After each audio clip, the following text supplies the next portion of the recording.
the day, if you are Coinbase and you are paying a vendor for, let's say a security review or a bug bounty or something like that, you need to double check that the person you're about to pay hasn't been transacting with North Korea. Like, I know that's a silly thing to say, but like, this is a very real, like someone like Coinbase is a publicly traded company, gets into very real issues if they are not KYTing or KYCing every single customer that comes through. So that means that when you're about to send out a payment on chain, you need to actually look at the address that you're about to send to and verify that like do a real-time verification that they're not on OFAC list, that they're not traded with North Korea. You do a risk analysis of it. So this is part of Bitwave payments, is that before you actually do a payment, we check to make sure that it is valid, that it is not with North Korea, and that it is, and then we handle all kind of the remittance pieces and getting it into your system and all of that.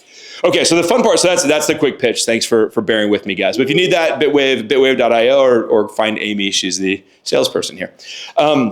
So what I'm going to talk about today is actually really interesting, which is that, so if you kind of like couch what I was just saying, which is like, okay, I'm going to send you money. So I'm going to send you $100,000 on chain. There is nothing on chain that indicates what that is paying. So traditionally, if I'm going to wire someone money, what I do is in the memo field, I put in invoice number 12345 from this company. So if you're doing this through bank accounts, it's actually, I wouldn't say it's easy, but it is a more tractable problem to figure out what exactly this payment that just hit my bank account, what it is. Note, even in the traditional bank world, like there are still a lot of times that this happened to Bitwave once. We got a $36,000 check that I don't, did we ever figure out who it was from? Like it was like literally, because if you don't put a memo field in, if they don't have a clean name, like if the name is like, John Doe XYZ Inc., you have no idea where this is coming from. So even in the traditional world, this is an issue. And this isn't a new issue. For a very long time, businesses that pay themselves or pay each other lots and lots of money have worked on different ways to create these remittance advice mechanisms between them. So that could be if you're Walmart and you have a supplier that you buy, a million things from. So you are doing 100 invoices a day. You're not doing those manually. You are doing that through an automated mechanism where you are basically shipping them an XML document, or you're shipping them. There's a whole bunch of different. There's like 20 different protocols for this stuff. And so you are shipping them something that's like, hey, I just sent you this transaction. Here's an XML document that describes the transaction that you can pull into your ERP. And it's actually going to close the loop between you sent us an invoice a month ago. We're sending you payment today, a month later. Here's a document that helps tie those two together. It tells you this is the invoice we're paying. This is the amount we're paying. This is like all the expectations that we have for terms and all that kind of stuff. So that's what we're here to talk about, which is that payments, we gotta find a good term here. Like payments don't stop when you hit the send button. Like payments are an entire life cycle from before you click the send button to like after the other team, the other counterparty receives that money, and how you make it all work. So that's what this is. So on-chain payments, if what I just said, if we even in a traditional banking world ended up with a $30,000 check that we didn't know who it came from, imagine what the crypto world looks like, where you don't know, people randomly move their addresses around because that's a best practice. Like for operational security practices, you should be randomly using different addresses. You should not only have one address for your business. So the address that the money is coming from is not necessarily clear. The address it's going to might not be clear. So you might have one single address that you use for your entire company. You might have one address you use for for each vendor, or you might have one address you use for for each invoice. Those are all different options for how you can kind of organize your crypto payments. People do every single one of them, but like it requires an amount of intelligence from your operational finance team to know that. Like you have to have a finance team that is super good at crypto to know, oh, the best way to do this is that every invoice should have its own address associated with it. And the thing is that's easier said than done, because there's cost that goes into that. Because like every one of those addresses, you have to pre-fund that account potentially, or you have to do it with one of the newer protocols. That's the account abstraction stuff. So you don't have any of the structure. There's no memo field that you get to put on your invoices that you're paying through. Like that's not the way it works. There's been some protocols that have kind of proposed that piece, but it's missing there. You don't have any context. And then honestly, like you really have a very high, if you are Coinbase, if you are Walmart, Walmart's trying to get into stablecoins, there's a high regulatory burden to actually do this work. So you need to be able to prove to your auditors. So you're not just saying, hey, this payment was to me, I'm good, I'm just gonna accept this. You need to be able to prove to your auditors that payment was intended for you and that you booked it in the right way, and that it didn't come from somewhere like from North Korea or something like that. So that's like why, so on-chain payments are amazing. It's the fastest thing in the world to do, but the problem is it is not great for what we think about all day, which is how do you do your accounting around digital assets. And so like why this matters now, I don't really need to tell you guys this because everyone here knows this, but like, we're moving up to $100 billion a month of like flow through on stable coins, which is incredible. That's, so there's this explosion of stable coins. More and more people are getting paid. B2B payments are one of the absolute killer use cases. I was having a nice long conversation with Amaya, I think, who was the guy, the VC who spoke first this morning. Super interesting guy. And he loves stable coins for retail use cases. I hate stable coins for retail use cases. I think credit cards are an amazing retail use case because everyone, like, you spend money, you buy groceries and you're going to Hawaii, like slowly, but you're going to Hawaii. And that's like American consumers are terrible. But that's how our minds work.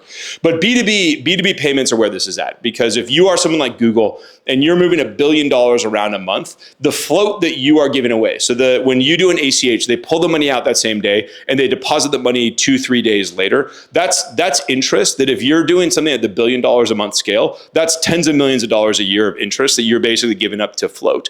So there's actually real use cases for stable coins for B2B enterprises that want to be able to capture float, move it faster, or negotiate harder on terms. Like, a typical accounting use case would be you give someone net 30, which means that you have to pay me in 30 days.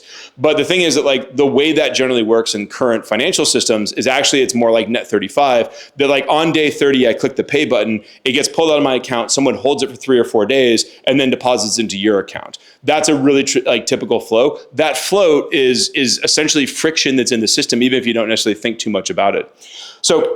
So that's what we're all kind of thinking about here. And so there's 2 different protocols that are out there right now for how to do remittance advice. There's like 20 protocols, but I'll talk about 2 that are kind of like big in the ecosystem. So ISO 222 is a general protocol for doing.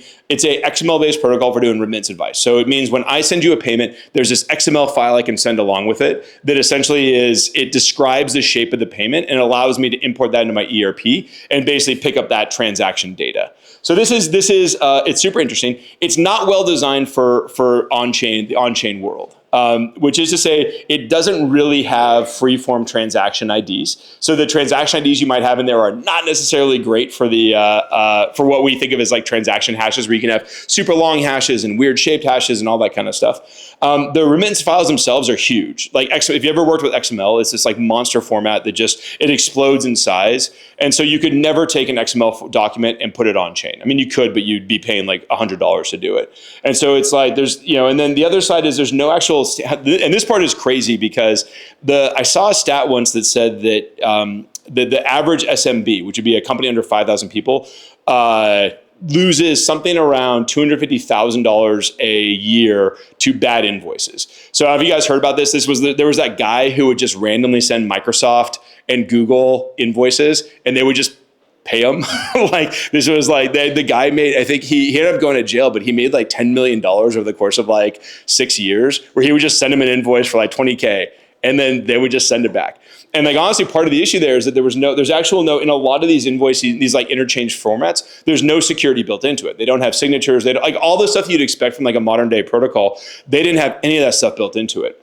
And so this is all the issues with ISO, the 222.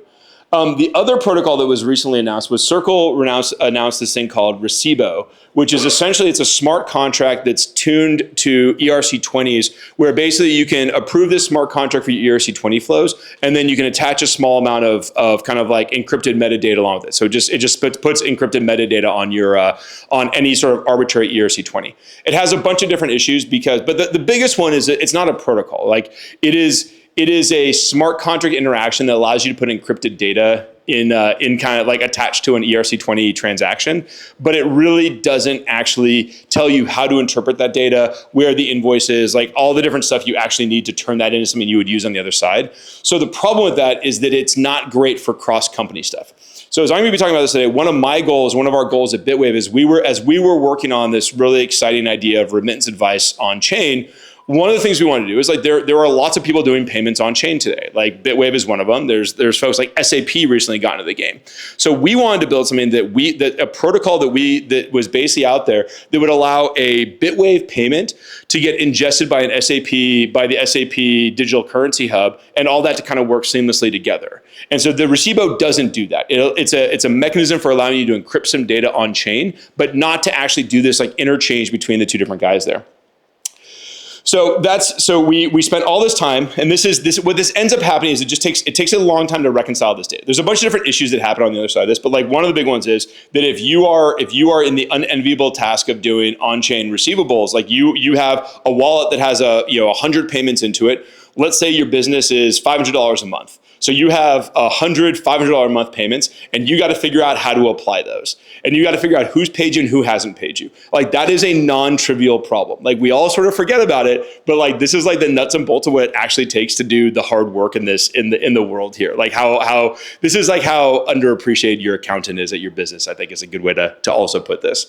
It also means that you are losing all the context that comes along with it. You are potentially missing people that are not paying you, or you are misapplying these applications, all that kind of stuff. And more of the thing, it just means the people that are doing crypto accounting have to be so specially trained. Like this has been continue to be an issue around crypto accounting, is like it's so complicated. You can't just have anyone do it. Like you have to have people that are really specially trained on this. So, okay, so we've been working on this. It's baked into our protocol now, and then just today we are actually open sourcing this for anyone to get at. So it's called SRIP, which is the Secure Remittance Information Protocol. The original name was the Cross-Chain Remittance Application Protocol, but the crap wasn't a great acronym, so we had to rethink it. But we got a better one today. And the idea is that it's built to be both for on-chain, cross-chain, and off-chain remittance. It is a encrypted byte string protocol that basically is a way that anyone can build to it. It gives you a bunch of different ways to basically. So the goal here will continue to be that like we as Bitwave can send a payment to someone that uses SAP, and SAP can automatically pick it up and apply it. So that's what we're going to be talking about here. So there's three core principles that we picked up as part of the application here. So first is the way that the Circle REIBBO worked is it was focused on smart contract interactions, and it was very tightly coupled to ERC20. It was very tightly coupled to EVM chains. We had this idea that basically we work with Stellar, we work with Ripple, we work with all the EVM chains and base chains and Bitcoin, all these different things. Whatever it is we're going to build, we have to build it in such a way that it allows you to work cross-chain. So the way you actually do that is you do this based off of log messages and byte and like opcodes, as opposed to just doing this based off of like one really strict ERC20 extension format. So we did that first, where it's events and log centric. So if you see this on Ripple, they have an event model. Ethereum obviously has the log messages that get built, all that kind of stuff. It's designed for very, very wide interoperability. So the way we've designed this protocol, and I'll get into it a little bit more, is that you can use it to transmit an ISO 222 document. It obviously doesn't get embedded in that because that'll never work on chain. It's too big. So you can use it for ISO 222, but you can also use it for smaller embeddable on message, like on chain payloads. So this is a really cool part of it, is you can either use it for on-chain payloads, or you can point to an off-chain payload in a secure way that you can actually then have validation around, stuff like that. And it's designed to be very discoverable. So like if you can give your public key you can give your public key to an auditor, and they can find all of the payments that have been made to you as a company just by looking at the blockchain. And that's actually really important. Like the ability to independently produce a data set is something that auditors find very important. So like one of the issues, if anyone here is working with Lightning at all, one of the big issues that comes up with Lightning is that in order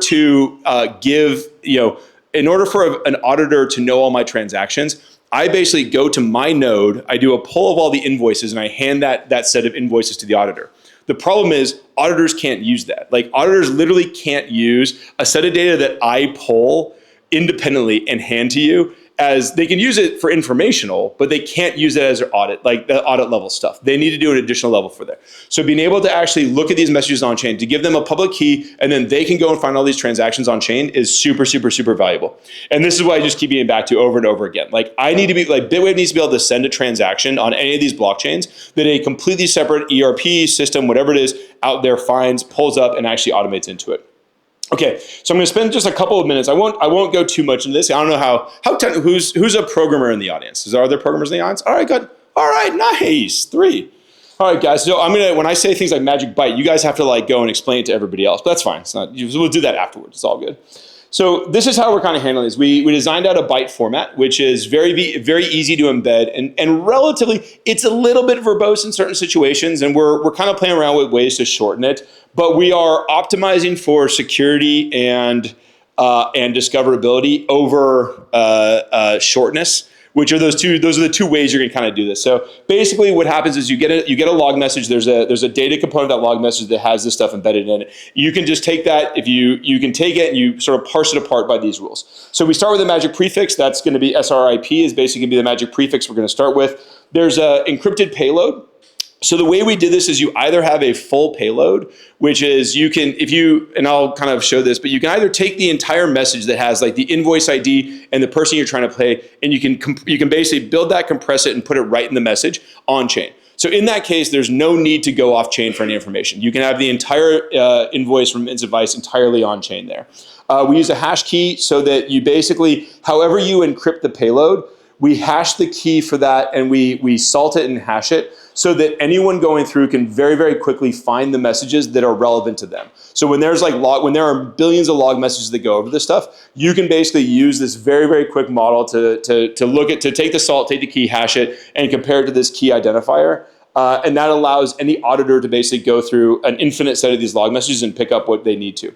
And then the coolest part about this is we also then include an HMAC, which allows you to add security to a document you might be referring to. So if you transmit a document over the top, so if you take like an ISO 222 XML document, you put it on your server, what you can embed in the log message is actually a hash of that so that there's now security and confidentiality built into it. So now I have this we've basically built an on-chain mechanism for doing security around ISO 222 that had never been there before, that actually has like high validity and stuff like that. So here's what the format looks like. I won't spend a ton of time on it. We'll have this available for folks to kind of look at and play around with if they want to later.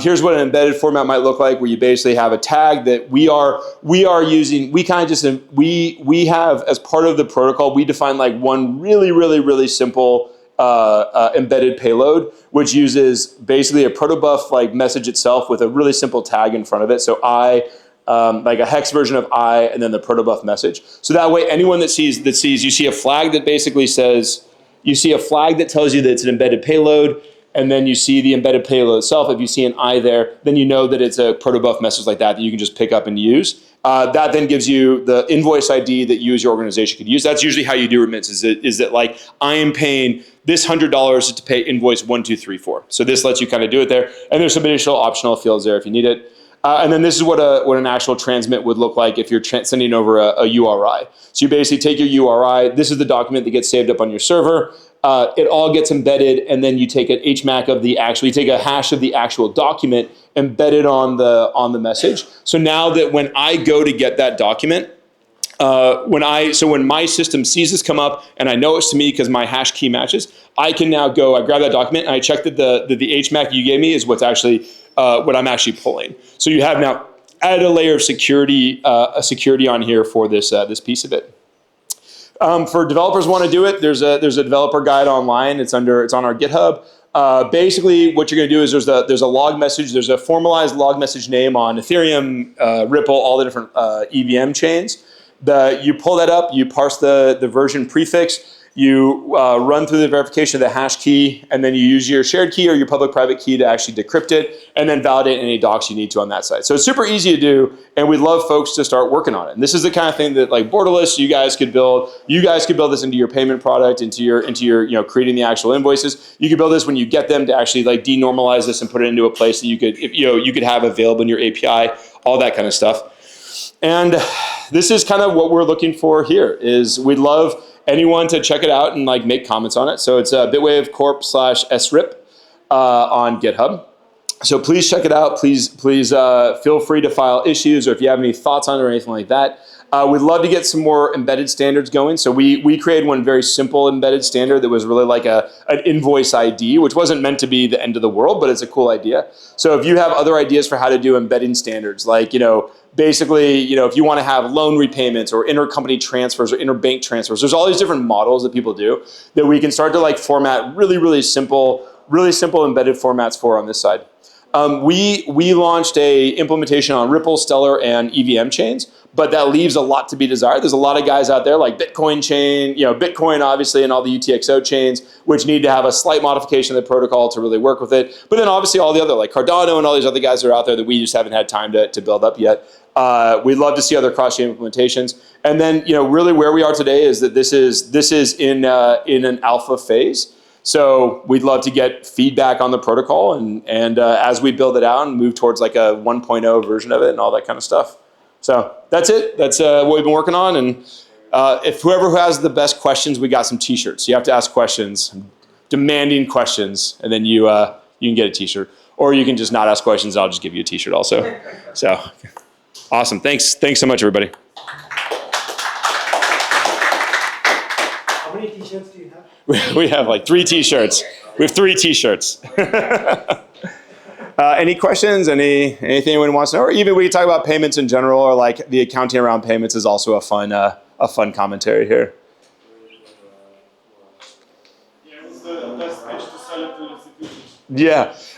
So institutions, it's all about the instant settlement, intraday settlement of the stable coins. Like that's the number one thing that all these guys care about, is that like everything's fun and games, but at the end of the day, like most of the institutions are still doing settlement at end of day.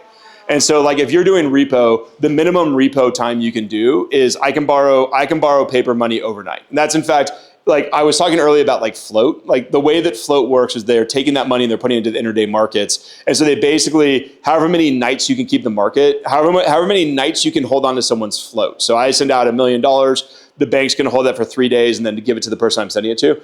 Those 3 days, that money goes into repo markets and overnight paper markets, where basically, because they do inter-day settlement, where it's like settlement only happens at the end of the day, you basically are in the situation where you can't really move that fast and you have to hold it one day.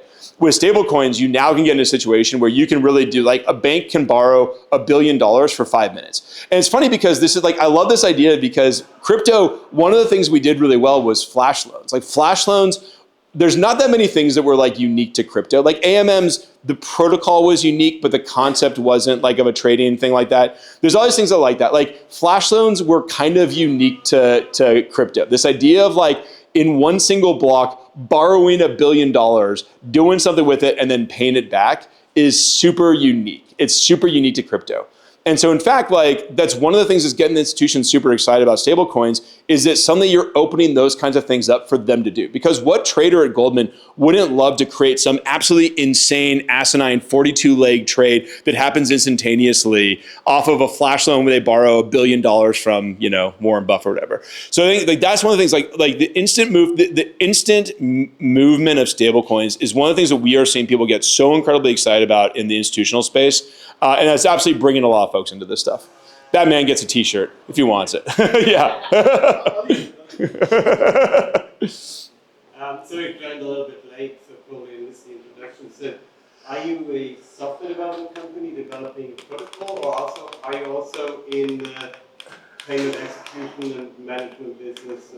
Didn't get that one. It's all good. Bitwave, we do digital asset back office software. So we essentially make a suite of tools for accounting, tax, and then now payments. So Borderless would be, we partner with Borderless where they do the orchestration one layer beneath us. We do the step above that, which is pulling together the invoice that you receive the invoice, you need to get it formalized, get into a system. People need to approve it. You need to often integrate with your NetSuite. You need to gather your vendor information. So gather the address, gather all that kind of stuff. We do all the application level stuff for the orchestration, piece.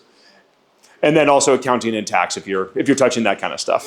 That man gets a t-shirt because he let me pitch the company more. I mean, that's what else could you ask for? Any other questions? Anyone else want to just rap about any of this kind of payment stuff? We got. I know all the t-shirts. Yeah, What's the question actually? It's like how much training actually the institution, the company needs to use stablecoins, to use crypto. I mean, without them knowing it's crypto. Yeah.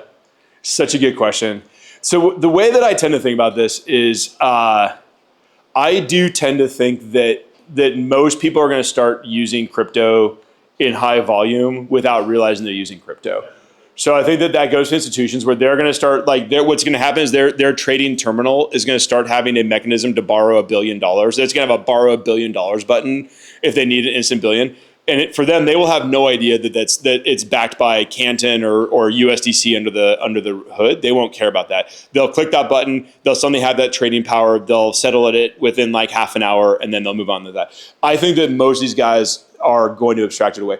A lot of the folks are building big development groups. So like a lot of like the Fidelities of the world, they have, I think, it was EY or JP Morgan has 300 developers working on crypto stuff. So I think you need to start building up the developer expertise because that's completely different. And I don't think that if you've been doing like financial development for the last like 50 years, I don't know what the hell you think about crypto. I think that it's like very uncomfortable and stuff like that. So I think that it's like getting new blood and like really like figuring out the new protocols and stuff, but I don't think it changes the trader's day at all. Like if it's done correctly, it won't change their lives at all. Awesome. Well, thanks so much, everybody. Really appreciate your time.